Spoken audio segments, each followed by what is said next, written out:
My name is Rachel Carter, and for the last 2 years, I've lived a life most people don't really notice. I worked quietly in the background, cleaning, organizing, and keeping things running smoothly in a household that didn't quite feel like my own. I was just the housekeeper in the home of the Montgomery family, a wealthy couple living in a stunning modern home just outside of Los Angeles. Their house looked like it belonged in a magazine.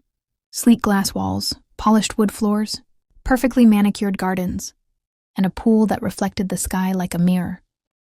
Mr. Richard Montgomery was a powerful real estate developer who was always on the phone or in meetings. He rarely looked up from his laptop unless it was to issue instructions. He wasn't rude, just indifferent. Mrs. Lila Montgomery was sophisticated and graceful with a kind of cold elegance. She traveled often, supposedly for charity events, fashion shows, or wellness retreats, as she called them. I rarely spoke more than a few words to her. The only person who ever made an effort to notice me was their son, Tyler Montgomery. Tyler had just turned 24 and had recently returned home after finishing college back east. He had the easy charm of someone who never had to worry about paying bills or planning his future, yet he often seemed out of place in his own home. He spent most of his time lounging by the pool, reading books that didn't match his appearance, philosophy, poetry, even some obscure science fiction. When we crossed paths, he'd always greet me with a smile, and slowly, over time, our conversations grew longer. He wasn't like his parents. He didn't look through me like I was invisible. One afternoon, I was wiping down the kitchen counters when Tyler walked in barefoot, holding a half-full glass of lemonade. He looked at me and asked, "Do you ever feel like you were meant for something else?" I was caught off guard. I paused, unsure how to answer. He leaned against the island and continued like, "You've spent your life walking through someone else's story?" That question stuck with me. I didn't know why he was talking to me like that.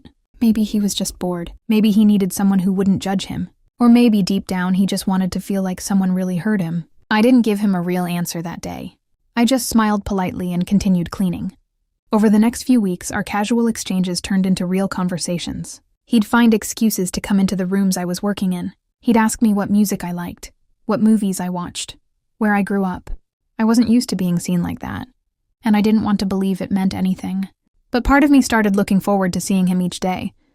One evening, the Montgomerys left town for a gala in San Francisco. They had asked me to stay late and prepare the guest suite because some visitors were supposed to arrive the next morning. The house was quiet except for the soft hum of the dishwasher in the background. I was folding towels in the linen closet when I heard footsteps behind me. It was Tyler. He leaned against the doorway, arms crossed, watching me with a kind of gentle amusement. "You work too hard," he said softly. I laughed a little and shook my head. "Well, someone has to." He stepped closer. "You ever think about doing something else?" I looked up at him, of course. "But life doesn't always give you a choice." He nodded, looking serious for a moment. "I think you're stronger than you know." There was a moment of silence that lingered too long to be casual. I felt his eyes on me, and my heart beat a little faster. I looked away, willing myself not to read too much into it. Later that night, I finished up the guest room and made my way toward the kitchen to grab my things. Tyler was there, sitting at the counter with a bottle of wine. He poured 2 glasses and pushed one toward me. "Just one," he said with a smile, "to thank you for all you do around here." I hesitated. I shouldn't have. But something about the way he said it made me stay. I sat down and took the glass. We talked for a while. About life, dreams, regrets, and the weight of expectations. He told me how he felt like he didn't belong in the world his parents built. I told him how I felt like I was always standing on the outside, looking in. We were 2 people from opposite sides of the glass, both feeling trapped in different ways. One thing led to another, an accidental brush of hands, a laugh that turned into a moment of silence. We looked at each other, and the space between us seemed to disappear. But what happened next wasn't reckless. It wasn't fast. It was honest. 2 people, simply connecting in a world that rarely allowed them to. I didn't go home that night. I stayed, not because I planned to, not because I thought it would change anything, but because for the first time in years, I felt like I mattered. The morning sunlight poured into the kitchen as I woke up on the couch, startled and unsure of where I was for a second. My clothes were rumpled and my heart was racing. I looked around, but Tyler was nowhere in sight. I stood up and tried to collect myself.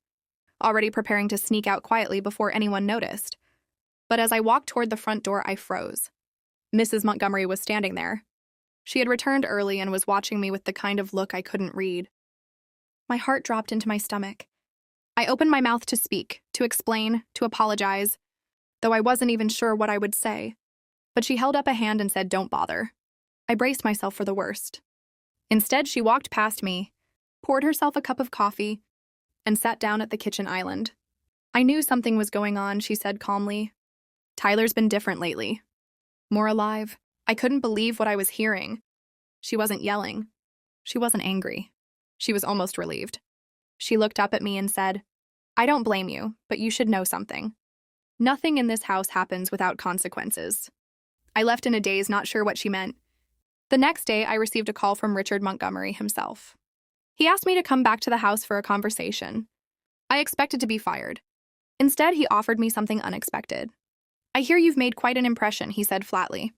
"My wife thinks you're more valuable than we realized." He offered me a new position, not as a housekeeper, but as the household manager. A professional role with better pay, more responsibility, and direct oversight of the property and staff. I was stunned. Tyler avoided me for days after that. When we finally crossed paths again, he looked nervous. "I didn't mean for things to get complicated," he said quietly. "They already were," I replied. "We didn't talk about that night again." Not directly. But something had shifted.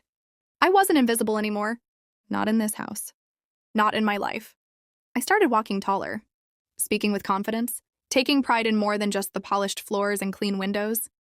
Months passed, and I settled into my new role. I managed renovations, coordinated events, oversaw new hires. Lila began trusting me with things she never did before. And Tyler? Well, he respected me differently now. Sometimes we talked. Sometimes we didn't. But the connection between us didn't vanish. It just changed. One night, I stood by the large window in the upstairs hallway, looking out at the city lights below. Tyler came up beside me and said, "I meant what I said, you know. You're stronger than you realize." True recognition and self-worth often emerge not through grand gestures, but through quiet moments of connection and courage. My advice to all of you are, 1. Value your work, but know your worth, Rachel began as someone who blended into the background. Yet through one genuine connection and the courage to embrace her own value, she transformed how others saw her and how she saw herself. Your worth isn't defined by your role, but by how you carry it and what you believe you deserve. 2. Be open to unexpected change. Life can shift in the most unexpected ways.